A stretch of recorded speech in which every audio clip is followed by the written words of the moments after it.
With that, let me first pose the question to Ambassador Amandeep Singh Gill. Let me quickly tell you, those of you who are following this sector, that on June 10th, the United Nations Secretary General's high-level panel is going to release a report that is going to be like the Old Testament of the digital age. They are going to tell us what to do, how to live, how to engage, how to interact. With this backdrop, let me ask him a question. Ambassador Gill, what are the pitfalls if we don't get the report right, or if we don't get the order right? And what is the best we can achieve if we were able to reach a sensible conclusion through the document and other efforts? Let me hand over a mic to you. Thanks, Samir, and thank you everyone for leaving this beautiful sunset and coming into this panel. I put the report a little more modestly. It is food for thought. It proposes certain ideas, but those are not done in a prescriptive way. So wherever we are asking for digital cooperation around the challenges, around the opportunities to be strengthened, we are mentioning live examples from the ground, and we are suggesting certain model ways of taking them forward. So it's not a tool book, it's not a prescriptive guide. And we hope policymakers from around the world, from private sector, from governments would look at it that way. So what's the biggest risk if we don't get it right? The biggest risk today is fragmentation. Fragmentation even of the internet, of the commons digital space that we've got so used to, and that's delivering enormous benefits and is creating new opportunities today. And what's the biggest opportunity? Precisely that, a new way of turbocharging the progress towards the sustainable development goals. So if you want to get to what the international community has committed to do by 2030, digital technologies are the biggest lever in our hands, and the report hopefully would be read from that perspective and would lead to more concrete action to accelerate progress on the SDGs. So, Ambassador, let me ask you a question. I'm going to ask Andre to follow up on that as well. There are two realities. I think internet is perhaps one of the most unregulated spaces, in many ways most innovative spaces in some ways, and the UN is a creation of the 20th century, which was a very different world. If the report or the UN does not exist, how does it affect my life as an individual, as someone who uses the net? And if both of them do exist, how does it change my life as an individual? Not governments, not policymakers, not entrepreneurs, the common man on the street. So I'm not going to be defensive about the UN. It's a platform. It is available to different stakeholders, governments, businesses, civil society, to be used. And if it is used well, it does deliver results. And the climate change issue is certainly one example. There are others around migration, around refugees. And we do hope that digital cooperation starts a new era of multi-stakeholderism, if you will, with the UN not at the center but as a facilitator. If you, next week, if you look at the models of governance we are proposing, at the heart of each of those models is the notion of tracks or networks of different stakeholders coming together and solving the problems, the Christchurch shootings, for example, or rolling out digital IDs in a way that enables financial inclusion but does not allow human rights to be violated. Great. I am at this time going to alert 3 individuals in the audience that the mic will be coming to you in this particular panel discussion.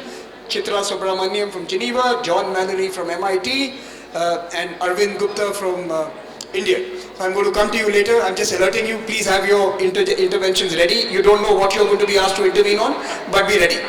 Andre. Like how you do it. I arrived early this morning from New York and I haven't slept, so whatever I'm saying cannot be used against me in the court of law.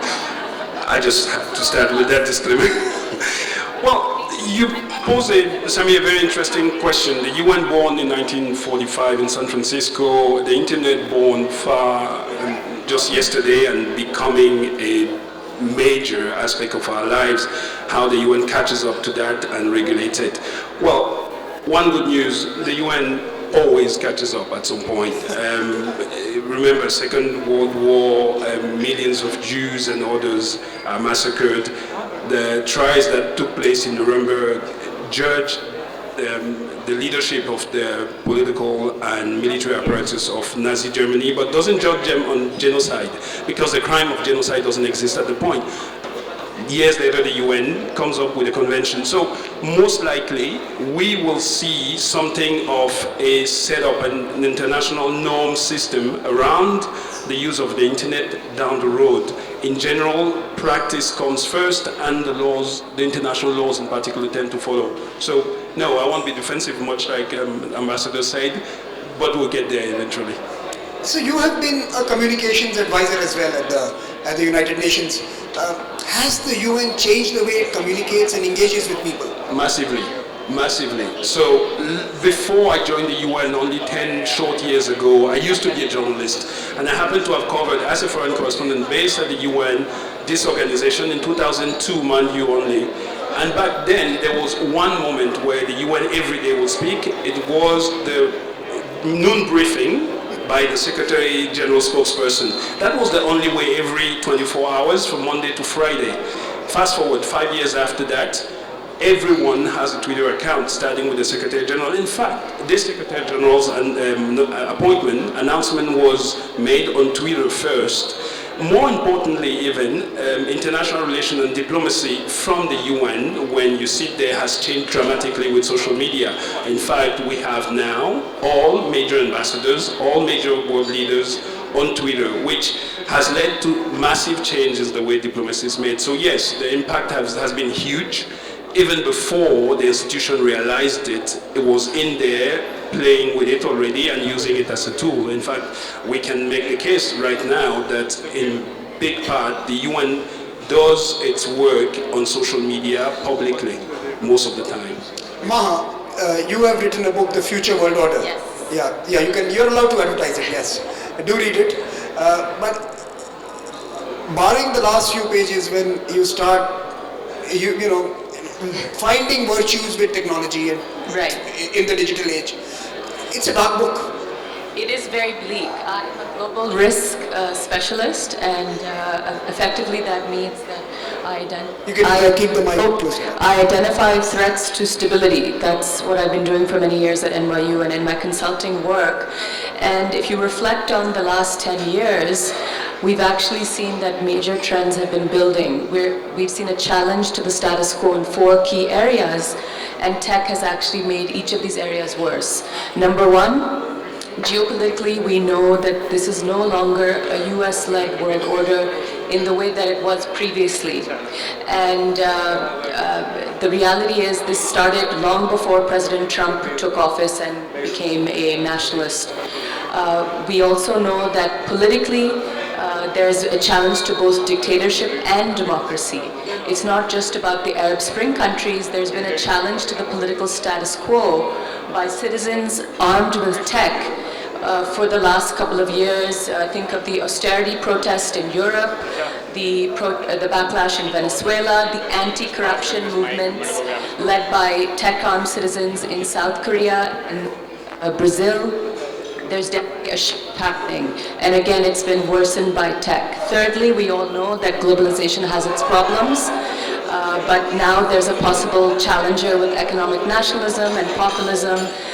Throw in the tech factor, the looming cloud of automation, unemployment, which I would argue most governments are not prepared for. That is a major concern. And lastly, I would argue that we are faced, and this is probably the biggest risk that most governments and perhaps the UN are not on top of, which is that we are faced with a global identity crisis. This is not a post-Cold War era where the international community is promoting democracy and human rights.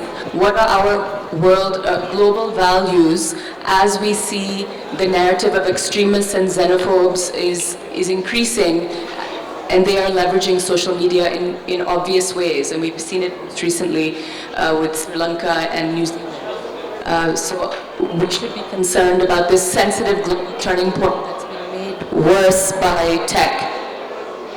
Great. Abhinandan, let me bring you in. Shazia, I'm going to actually, it's going to reach a crescendo with you. I'm building it all up so that I can come to you. Let me bring Abhinandan in first. Abhinandan, xenophobia, regime stability, the functioning of governments and democracy itself, world order where the UN believes it's relevant, but as Maha suggests, the regime is being challenged. As a journalist, what is your take on it? You've been following these changes for the last decade or more, and certainly now you are actually a protagonist. The media is no longer reporting the changes, but actually is an actor that is implicating changes. So I think an important intersection is how social media also is changing our behavior. And I've quoted this before, in fact, on a panel with you only. Time magazine done a cover story on the online disinhibition syndrome.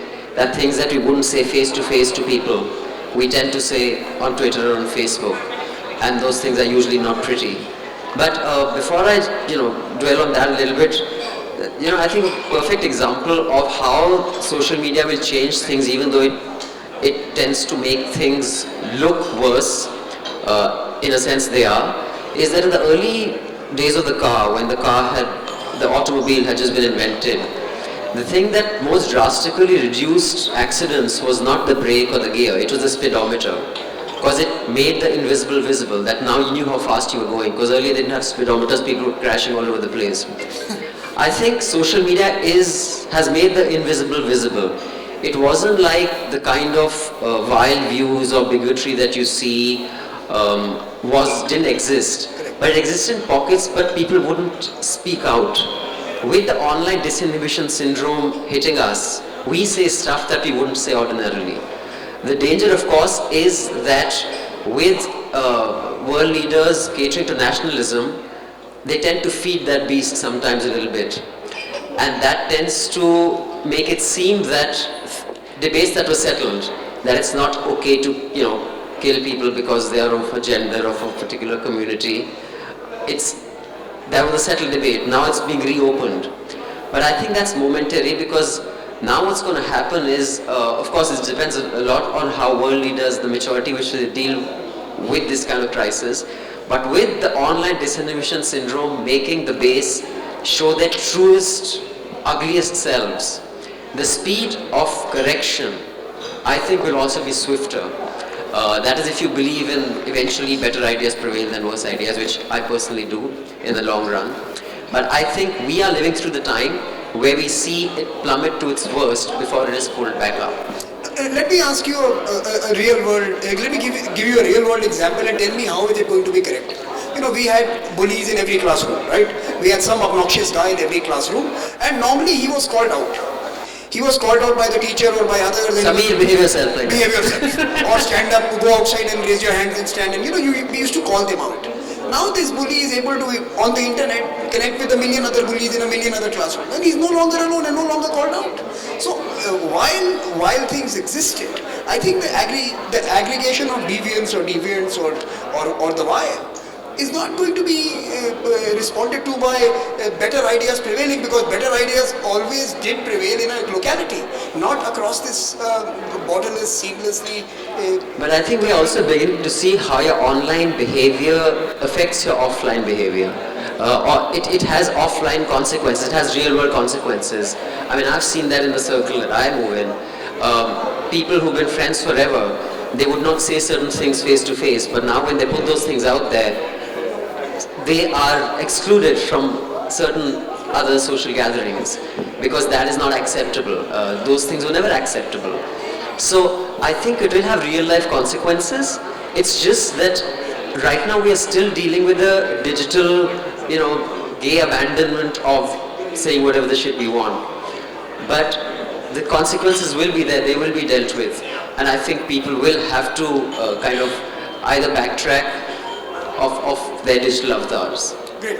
Maha, you want to do quickly before I move to Shazia? Just a follow-up point. I think there's a need to consider if there's it may be time to design a social contract between the citizen, the government, and the tech firm, given that it's clearly impacting our societies, our politics, our economies, and even our geopolitics. So I imagine your report will go towards And that. I'm going to come to you on that. I'm going to come to the new digital Magna Carta or digital Westphalia or digital social contract. I'm going to come to you and ask you that question. Let me go to Shazia. Shazia, let me, and again, we are not talking BJP, we are not talking Indian politics, we are talking generally, right? Let me ask you, as someone who's been in politics, someone who's been an activist, someone who's also been in the media, are you generally happy with what technology has done to democracy? Are you happy with what technology has done in terms of empowering new voices? And are you happy with what technology has done in terms of building global communities? Well, Samir, I would, while I would love to read Maha's book, it seems like her book seems to be like the new age rendition of Noam Chomsky's Manufacturing Consent. So while he took on the traditional media and she talks about the new media, I feel in fact that intuitively the new communities which are globally connected are far more politically engaged, and for every bully there is an anti-bully who calls out bully and makes his community. So there are actual choices available for the first time, and in the new political awakening, so to speak, there is so much scope for not just engagements but actual interaction. And if you just look at the case of the largest democracy, we're talking about India, just look at what technology has done in the case of financial inclusion. When you have 35 crore, which is 350 million, new Indians having access to a banking system through something called Jan Dhan Yojana or cards, you actually make the digital domain, when they enter it, they have a better idea of who they are, and they can get more for their citizenship than they ever did. So actually it is more egalitarian, it is it's anti-super class, anti-elite, and far more democratic. And the instant shareability goes a long way. The former External Affairs Minister, Sushma Swaraj of India, just built up her outreach across all the missions, and through the hash. This is a leftist bias. This is the liberal order conspiring against you. Well, I shall prevail. With one tweet, the stroke of a tweet, people could reach out to her. She would tweet back to the respective missions. The missions would reach out to the people in distress, and there were many diplomatic coups and victories, so to speak. So the diplomacy has been unfrozen. Governance has been unfrozen. It's out of its ozone zone. It's out of the slumber zone, vibrant and active, making citizen engagement even more egalitarian, real and engaging than ever before. Okay. Great. So let me come back to you before I now go to voices in the audience. The UN report. And I think Maha has raised an important point. Shazia has actually explained the benefits of technology, unfrozen the incumbent arrangements, and created new constituencies and opportunities. Is the report, and should the UN today be actually discussing such a new arrangement, a new social contract as Maha posed to you? Yes, I think we are all in the foothills, so we all need to become more mature. And then you made that point. We all need to learn disinhibition and inhibition, the right balance. What can the UN do in this? I think in finding the way forward, the UN, as it did in the past, can bring together shared understandings around values that should drive the digital transformation. We want to close it. So if this, I hope that was not about the UN. I think we have a digital interloper. Someone is hacking our conference, someone is speaking into the mic. Please don't. If you want to speak, please join us here. Otherwise, request. Sorry, go on. Yeah, there's an extra mic next to someone. Okay. Yeah. Thank you. I was hearing Trisha's voice, I think. Great. Go ahead, Amandeep. Yeah.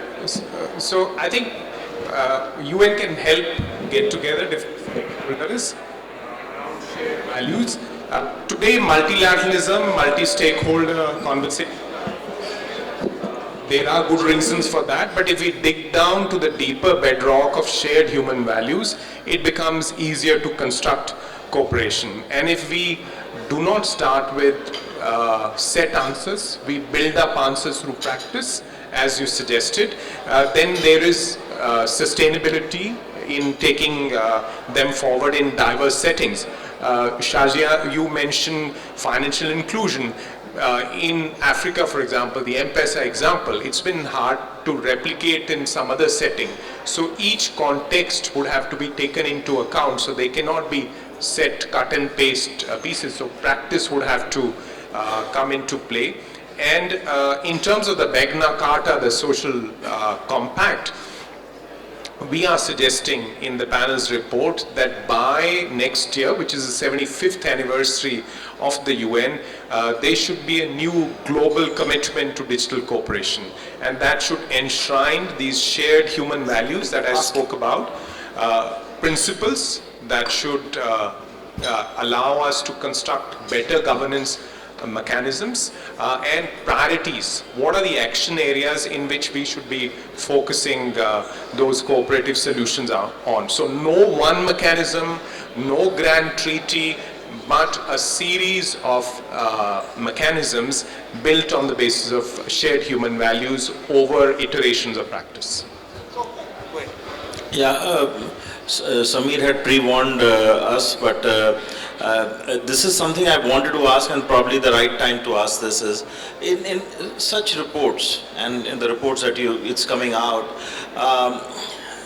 we've seen in the past, many of the tech, digital, double quotes, Magna Cartas are very top-down driven.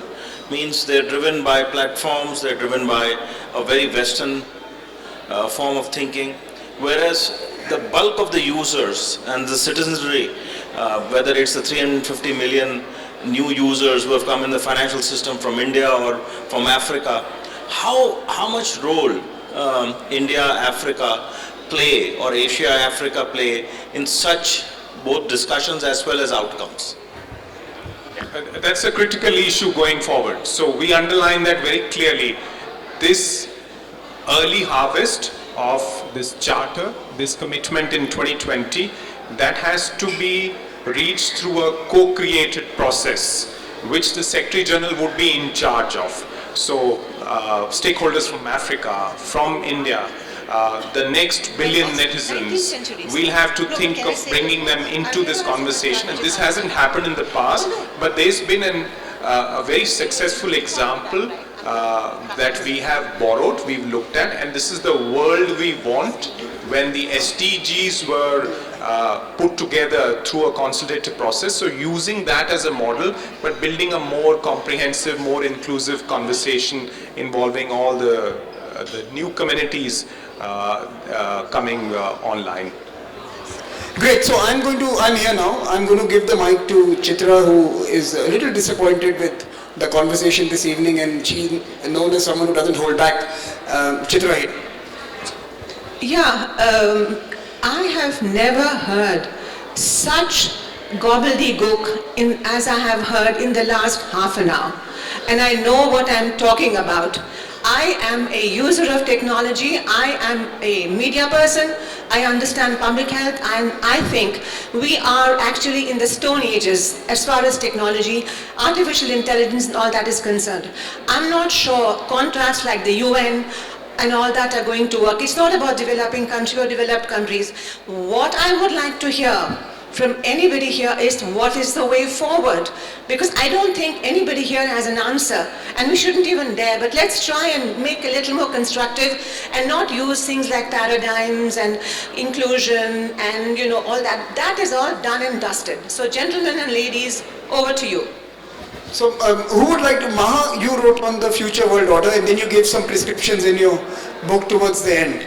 Do you want to speak about how technology could eventually create a new system of thinking, a new way of engaging? Well, sure. I think in terms of the risks I've identified, for instance, our identity crisis, I do consider how we might leverage tech to reimagine what these global values might be, simply by crowdsourcing, right? We can crowdsource amongst youth in schools around the world to find out rather quickly what is it that's important to them, what role should tech play in their lives, what are the limits. That would be one suggestion. I mean, if I may, I'm not sure I get the question, but speaking from a standpoint The which is question mine, is that you are still using 20th century formats to respond to 21st century challenges. Now, have the formats changed? And I think Ambassador Gill was mentioning that yes, multi-stakeholderism and other ways of engaging are new to UN, but something more beyond this symbolic token touch points that you've created in many countries with many communities. well, before getting to that point, I mean, it's important to see how things have changed, how the technologies we're using today have changed. And one area I want to stay on is international politics. What social media, among other things, what social media in particular have done to diplomacy, it's one, transparency. I mean, only 15 years ago, when there was a discussion among countries on war, and I covered the discussions on the war in Iraq in 2002, you will hear about it when the countries decide to speak. So diplomats will come out and sell their version. What we have now is that literally in real time, we have countries saying what they think of any development. Two, and it's equally important, and it's actually positive, on social media, what has happened, and some research exists over this particular point, is most countries try to project and forge a positive identity. What do I mean? If you live in the US, one thing you hear about Iran is part of the axis of evil. If you live in Iran, what you hear about the US is the Grand Saturn. When Iran decided to go through the negotiation of the nuclear deal a few years ago, on social media, the image the country's leaders projected was the image of a country ready to abide by law. It made a difference, and it contributed, and that was on social media, it contributed to the signing of that important agreement. So in a way, why I share some of Maha's concerns regarding how social media is impacting negatively many developments. In fact, there is one area, international politics, where social media has positively made things happen. Now, how do we move from here and how do we go forward? Well, in a way, we have the good, and we also have the bad. The bad, I don't need to tell you. Every morning in the US, when you wake up, you check your Twitter feed, you're waiting for one guy in the White House to say something, and generally you know that there's a bomb he will throw. That's the bad. But even then, there's one thing that has to be said. When that particular person throws a bomb and says, I will bomb a country out of the surface of earth, there's one thing we seem to forget. He doesn't have all the power to do that, and by saying that, in fact, he puts in motion all the institutional mechanism to make the war impossible. Good news, for now, he hasn't been able to launch a war from Twitter. So in a way, there is some good news in the practices of today in international relations already regarding the use of social media, and it's promising. Shazia, you wanted to come in. So two things. The question, Chitra, that you ask also is about the what comes to my mind is the desirability of a mediator or an arbiter of information, so to speak. Now, the whole idea is to do away with the gatekeeper. I mean, music was a reserve of the opera and the elite, so to speak, and radio trumped that. So the new order changeth, yielding place to new. So definitely, and look right here in Morocco with Tunisia next door. I mean, think of what Mao Zedong said in 56, let 1,000 flowers bloom. And then you see, but of course subsequently he went out to crush that. But just see now, billion voices speak for and against, so there's not one box or the second box, but there's so many new boxes which are broken and created every day. So I think we don't really want a arbiter or an ombudsman or a gatekeeper, and even if we were to have this great Magna Charter or a Bill of Rights, so to speak, will anybody follow? I mean, what is going to be the tenability of such a medium? I mean, I hate to play the devil's advocate, but I don't want to be the doomsday prophet either. Abhinandan, let me come to you. So Andre made an interesting point, that everyone is projecting themselves as very good on social media. You know, I have a joke that our trains run on time on Twitter, but not on the railway line. So, you know, I think this whole urge to project yourself as good on Twitter, is that something that is healthy in the long term? Well, I think there was a backlash to political correctness with good reason. I think political correctness had reached a level where, you were just pandering at a level which was not healthy. But I think this is a real value. It's not an offline or online thing. There is something as basic decency, and that I think is a universal value, and it cuts across formats or technologies.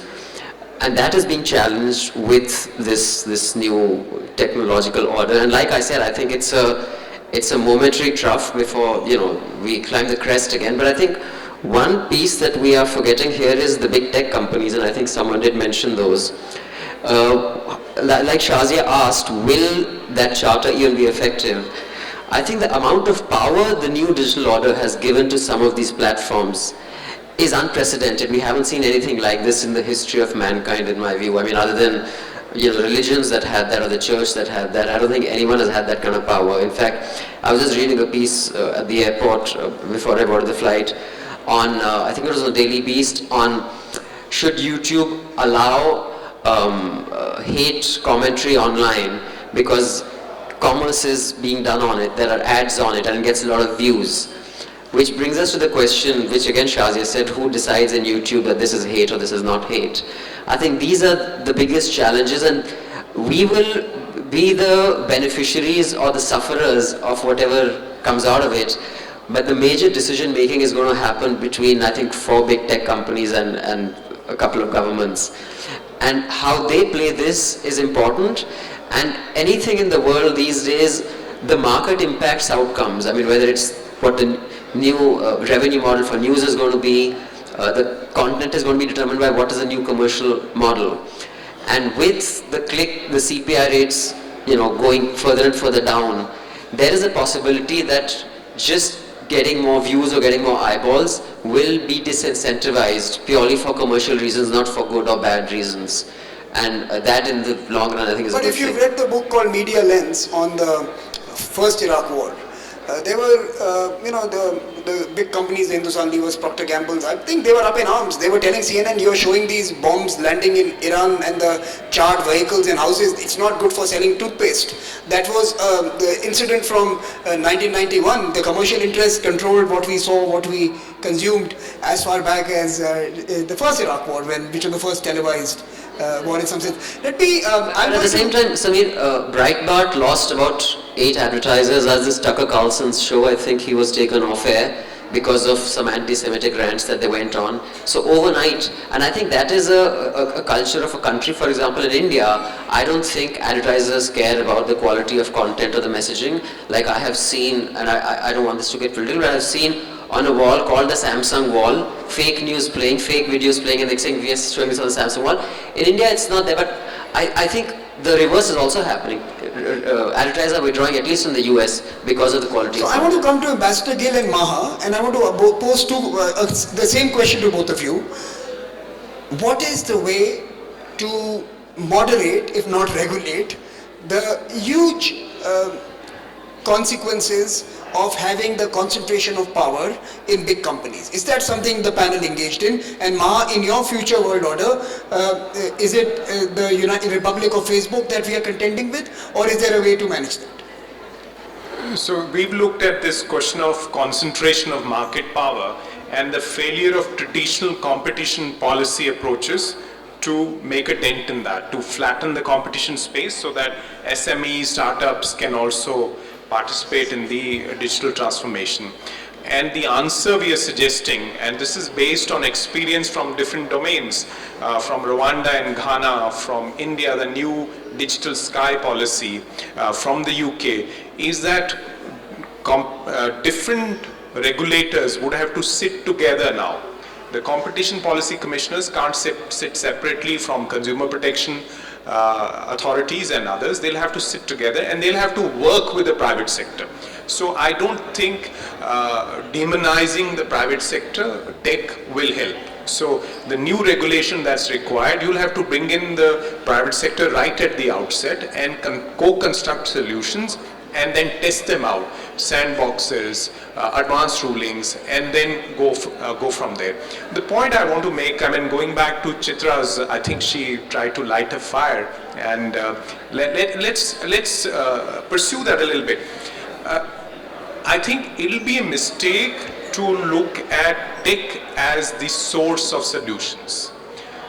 Solutions will always lie in the analog space, will always lie in human interactions.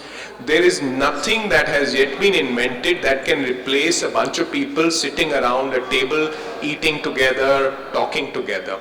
So I think the challenge is really to construct new ways of using the old in the digital age. So it is, I take the point about, not raising barriers to participation in constructing these solutions through jargon, through old paradigms, old notions. But I think humans are still at the center of this. Tech can't solve. From the age of Arthur to the age of think tanks, round tables always have worked. Great. Maha. So I still feel that there is value in in redesigning or reimagining the social contract between the citizen, the government, and now the tech firm. I think that's something we cannot ignore. It would be foolish to do that. Secondly, I feel that it's also important to recognize, although yes, tech firms have made a lot of mistakes. Social media extremism is the obvious example. They are trying to do good as well. There are a lot of efforts by tech companies to combat extremism online. We may not hear about it, but there is funding and research going into that. Additionally, there's also a lot of funding going into GovTech. How can we leverage tech? How can the private sector leverage tech to make governance more efficient? So although it is easy to criticize tech firms, we have to look at both sides of the coin.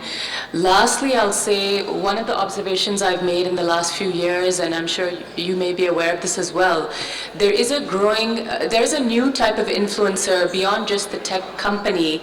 We are seeing the rise of activist tech billionaires. This is a point I raise in my book, and I think it's it's worth highlighting that at least in the US context, where certain billionaires see that the current government is not filling the policy gap that exists, they are stepping in. And there are quite a few examples. Michael Bloomberg dropped out of the presidential race to focus his energy, his funding, his team, his efforts on climate change, and recognizing that the current government is not in a position to really focus on it. I know that Elon Musk is a very controversial, charismatic character of Tesla, but after the hurricane in Puerto Rico, it was he, in response to the administration's decision or comment that they may run out of aid for the people there affected by the hurricane, he made a few statements about sending his resources, his team, his solar energy packs, I believe, to Puerto Rico to help fill that short-term gap. So, big picture, definitely there needs to be more discussion, even in smaller communities, not just big picture with the UN, but as individuals, and including youth, including all of us, what do we want, what role do we want tech to play? We don't need to wait. We should hear what the UN has to say, but we should also be having these conversations small scale in our communities. And beyond the social contract, maybe in the future there's a need for a G7 type body with tech firms, government actors, and civil society activists who focus on tech. Great, so a digital 20 or a digital 7. Okay, I'm going to come to three people at this stage. I'm going to come to Mr. Gulshan Rai. I'm going to come to you. I saw your finger raised. I'm also going to come to John to bring in the security elements. I want to get to Lydia. Is Lydia here? I saw her somewhere. And I want her to, Lydia, I'm going to come to you. I want you to bring AI into it and your pack of magic cards into it. And then we're going to go back to the panel for the final interventions. So I'm going to collect some questions. Please hear them. And then I'm going to come back to you for your final interventions. Let me start with you, ma'am. Introduce yourself and ask. Hello, my name is Shahra Karimi. I am from Afghanistan. I am Director General of Afghan Film and also a film director. And I just I try my best to ask a correct question because the question is important. The traditional way of like human beings' life is that to seek the truth. But for me now, social media seems that they create truth. So, which are not truth, which are the kind of artificial truth. So synthetic truth. Yeah, I tried my best to tell but government, UN, NGOs, any kind of organizations, they try their best to have their own truths, which are not truths. So my question is, as a journalist, do you think that we are lost somehow in this technology area? We are just lost. No, I think there are. I mean, this is a hour-long discussion by itself. No, you have 1 minute. What is the ultimate truth? So I won't get to the philosophical angle of there are several realities, and not just what is truth. What truth you choose to tell. I mean, there can be several truths, and you could be telling the truth, but that individual truth may not be giving you the whole picture. But I think that problem has existed. It's not new. Even before social media came about, what traditional media was giving you, just what they chose to give you. And I think there was a definite liberal bias, and they were catering to, the pushback towards quote-unquote elitism. I have a problem with the word, but I think you have to understand there is merit in why that pushback came, because this selective truth existed before social media came. If anything, this media gives you different perspectives of that. But yes, certain things that are not true, like whether this kurta is white or black, which is a famous interview that I had done, those things are challenged, but I think those are a small price to pay for a larger conversation and more perspectives. That is possible. Okay. And I think we'll hold, what I'll do is I will not have this one-to-one now. You can note down in your minds what you want to respond to, and I'll come to you at the very end. Let me go to Mr. Gulshan Roy for his intervention. Thank you, Samir. I think let me start with what Chitra said about it, and Ambassador Gill answered that, and some of the issues Maha also said it. Now the entire thing, as we move on the technological innovations which we are moving on, so moving very, very fast there. Maximum innovation, I would say 90% innovation will come from the private sector, and the spread of the technology will also be led by the private sector by and large there.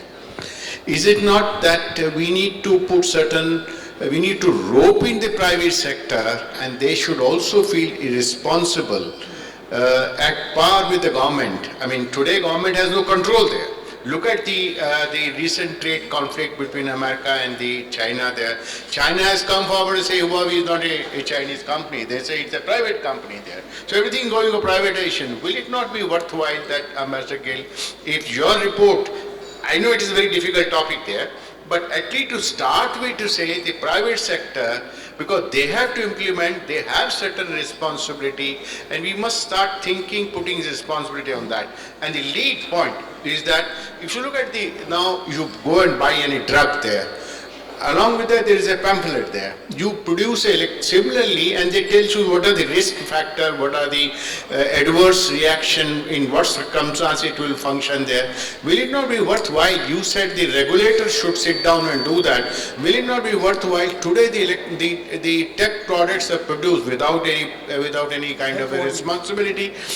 Even cigarettes and tobacco, they are sold with the injurious health warning. No, in the medicines are sold with the risk factor also. What are the risks? In what circumstances you use it there? So will it not be worthwhile to put some sort of responsibility on those tech companies also to do, when they produce the product, put some sort of a warning on that, whatever best they can think what, it will make them responsible also. Actually, we also have green labels and emission ratings with various electrical equipment. Let me come to Lydia here. Lydia, you want to come in and question this panel or share some thoughts on AI and more? Yes, thank you very much. I think a lot of topics around social media were touched on, and so when I bring in AI, I think I want to talk about the human relationship with other humans and how AI is playing a role already. So for example, right now chatbots exist, and these chatbots are there for emotional needs of humans. So we're taking a human with a machine to take care of human emotions.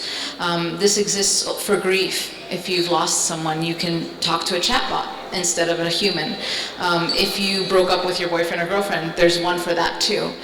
Also, there's technology like a sex robot that now has AI in it as well. So we can even think about companionship with machines. The movie Her, there's a robot that actually exists that has AI in it and all that. The fidelity is not there, but the concept is there. I wonder, how do you think we can prepare society to grapple with these new conundrums that are coming our way?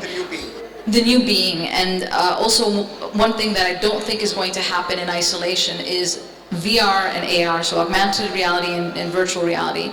This is going to create dissonance with our realities. What we see already in social media is part of our real life, even if it's digital. When we walk the streets and we start to see augmented reality and things that pop up, they're going to influence us in many ways. And with virtual reality, we can escape to places. People are already using Netflix for escape. Imagine when VR comes in with super high fidelity and we can go to places instead of being in the real world. So how do we prepare for society to deal with these things in a mature and a grounded way? Great. So how do we deal with the age of AI and perhaps the arrival of a new intelligent being, the new identity discourse? The last intervention this evening is from John, and John is going to probably pose a question to you around what is the role of the UN and what is the role of all these discussions when the two big giants, the US and China, are determined to decouple? Yeah, like you, Samir, I'll dodge that question. I'm John Mallory from MIT, and just in thinking of this conversation, I would cut the world into two pieces: the problem of transient issues and inherent issues. So what we're living through is the internet revolution, also known as pervasive computation and networking. In the transient issues, we have cybersecurity. So if we were to implement computer security science from the 1970s, let alone the 80s or the 90s, we would get rid of 80% of the problem or more. That particular problem is quite serious. People really don't know too much about it, but basically, suffice it to say that it interacts with nuclear weapons postures, and that's dangerous, and there's a whole number of military cyber stability problems. So that's the transient problems. You could fix these. John, it's not a classroom. Oh, no, I'm done. Yeah. Next one. The temporary, the persistent problems are what it enables. So cognitive linking people, basically it's called world ecumeny, which is the world communicating with each other. At the base, it enables globalization, which has produced whole shifts in division of labor and a lot of consequences from that, but a lot of good things. But also this cognitive layer that we've been talking about here. And I would just say that we need to, to pivot off of Herbert Marcuse's tyranny of the majority, we're going to need a tyranny of the moderates to get practical outcomes and to control the deviant groups that either are malicious actors that want to do bad things or, the collections of deviants. I'm thinking of states and I'm thinking of individual groups because they're all getting empowered. Okay, so in English what he meant was that why is it that sensible, rational actors are not able to use this medium as effectively as those who are intent on destabilizing it are able to? I think that's the question he asked. But this was also a demonstration that you're going to meet the brilliant scientists from MIT tomorrow and day after. Do catch up with John. He's full of ideas and he will tell you about the real story behind the US-China technology decoupling that's underway. I'm going to go down the panel now. Let me start with you, Abhinandan, and end with Ambassador Gill. We started with you. Let me end with you too, Abhinandan. I think that particular question is directed to you. I mean, of course, there's no certain way of actually answering. I'm just talking about the last bit, that why are bad actors able to use this effectively. I think it is more apparent than the sheer numbers of people who subscribe to that ideology. I think it's because those of us who believe certain debates have been settled don't want to revisit them. But people who want to reopen certain debates from a very primitive point of view, whether it's on gender, caste, class, or religious lines, they find some resonance. So I think it seems louder than it is, but I think there'll have to be behavioral change, that just because one assumes that this is a really dumb thing to talk about because this has been settled decades ago and we shouldn't intervene, that is changing. I can personally, earlier things that I wouldn't talk about, I talk about. I thought they were too obvious to mention. Now they're clearly not too obvious to mention. And I think that is a behavior change that every social media user will have to take up. Shazia. So you have a number of questions, from AI to security to the role of private sector, responsibility of private sector. Sarah mentioned about the new truth, you know. It reminds me of that Japanese film, you know, the Rashomon, about different points of view. And actually, it is this new media which offers you the different perspective. It is a cubist way of looking at things. So, like just today, there was a particular rape of a minor in India, and there were all kinds of stories. But because of thanks to Twitter, every update, the doctor's report, the first information, police report, everything was there. So it just made it so much better and more accurate, the reporting of something, than what would have been. But you know, there are new ways of propaganda. If government is trying to create an alternate truth, well, governments have done that. Whether it's dictatorships or democracies or the old crusades, that is communication. That is we can call it a fault in the human design, or something which is too much a part of us. So it is not, it's a thing between the classic fight between the content and form. So you continue to say what you are saying, but how you're saying it has changed. So the format has changed, but the content or the substance or whether there's a divisive inherent flaw, the hamartia of the human race, so to speak, continues to dominate. So whether it's Gibbles, or whether it is different campaigns, or whether it's spin doctoring, or whether it's you know, the new class that controls the different forms, or the new think tanks. So there are different ways to control and manipulate information. And in that sense, and I looked at Samir when I said that. So there are different ways that information is manipulated, the narratives are created, that campaigns are bandied around, and the attitudes are developed and mobilized. So it is political mobilization at all levels. So I think that what the new age media does, it just gives you all the options right there, threadbare. So I don't see much changing. Maha. But I think the meek, I don't know whether they'll inherit the earth, but thanks to the new medium, the meek will inherit the mic. Great. Yeah, there's a voice to all those who didn't have a voice earlier. I think there was a comment about AI and where we're headed. I think, like with any other tech, there needs to be regulation. There have been quite a few statements from everyone from Vladimir Putin to Elon Musk saying that the next world war will be fought with AI weaponry. So the logical step forward would be for the UN or other agencies to develop some sort of AI weapons treaty. And I believe a lot of these technologists have approached the UN about developing this. Secondly, there was a comment about virtual reality and how that will make us more desensitized. I think that was the idea. But on the other hand, you could look at the positive side of element of VR, that it allows us to have more empathy, which is so critical today where we see that there's this growing fear of the other and xenophobia and so forth. So maybe that could be encouraging those xenophobes to be immersed in virtual reality to understand the other might actually be a constructive way to use virtual reality. So, great. Thanks. Andre. I'll try to, in 45 seconds, tackle three things I heard. First, the truth. I'm speaking as someone who comes from the so-called Global South. Everyone here heard about the Arab Spring, the so-called social media powered revolution. So who knows that 20 years, exactly 20 years before those Arab Spring, the equivalent took place down south in at least 12 countries of Africa. Between 1999 and 1992, a number of governments were toppled, a number of so-called revolutions took place. They led to what they called in French, Conférence Nationale. No one heard about them. What social media bring, and I'm getting to the question of the truth, is many truths can come, many narratives can be seen. Without social media, maybe, most likely, the Arab Spring would have taken place. Most certainly, most of us wouldn't have heard it unless you were a buff of international affairs. Second thing, the issue about IE and others. I was thinking when you were speaking, and I thought first world problem, but no, I won't say that.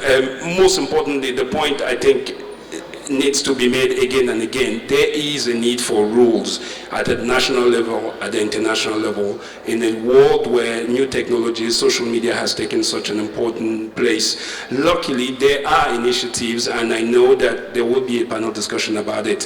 One depressing piece of information, though, if you've watched the news in the US over the past few months, the hearings of the bosses of those big social media companies, Zuckerberg for Facebook and the others for Google, the two distressing things are, first, the lack of knowledge from the policymakers about how social media works and the important role they have to play as regulators. And two, and even more striking, and I should say we should all be afraid of it, the solutions to the problems we face seems to come from social media, from Zuckerberg, for example, and sometimes they sound like, oh, you have a problem with a privacy rule, give us all the information, we'll serve it. So normally you would expect policymakers to take that seat, and that's why it's important that at some moment, and I want to end with that, I heard some skepticism over the need for an international system of norm regulating